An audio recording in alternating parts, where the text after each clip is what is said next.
So, a charitable remainder trust is a trust that our clients can establish in which they can put assets into it while they're alive, typically. The charity, at some point in time in the future, can either be a set number of years or after maybe the husband and wife have both died, will ultimately inherit those assets. The question becomes, why do people do this? Well, there's income tax savings, estate tax savings, and capital gains tax savings.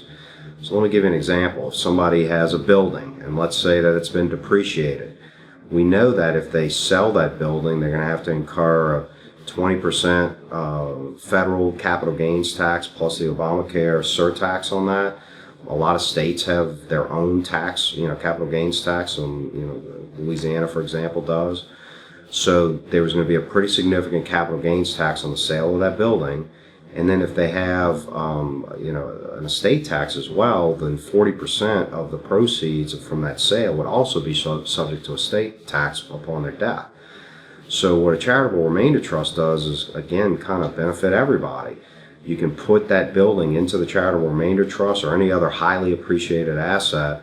You can sell it within the trust and incur no capital gains. Second is that you will get an income tax deduction because ultimately the balance of the assets is going to pass to charity, typically upon somebody's death. And then third is that you're going to get a guaranteed income stream regardless of the investment performance. So if you sell the building and let's say you have $1 million, sitting in the trust, you can manage the trust as the trustee. And whether the investment performance is held in stocks or mutual funds doesn't really matter. Whether the account goes up or down, you're typically going to get either a fixed amount, a fixed dollar amount, or a percentage of that trust. So let's say it's 5% of the trust value. If you have $1 million, then you get $50,000. Even if the investment performance goes from $1 million down to $900,000, you still get 5% of the $900,000 the following year.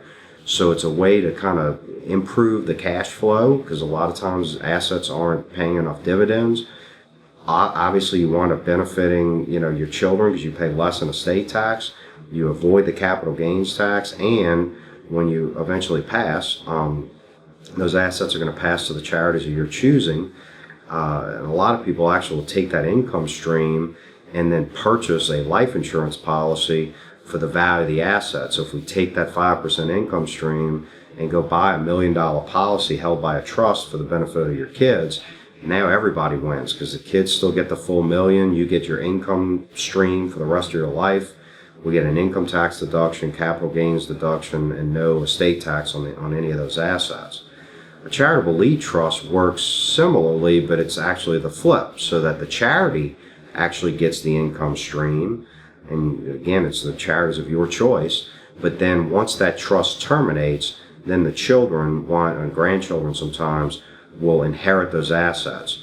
So in particular, after somebody's passing, we can actually eliminate the death tax, the federal estate tax, by using one tool, this charitable lead trust, whereby at your passing, what would have otherwise been a 40% death tax, we can pay the charity of your choice for a number of years, and then at the end of that term, your kids inherit it estate tax free.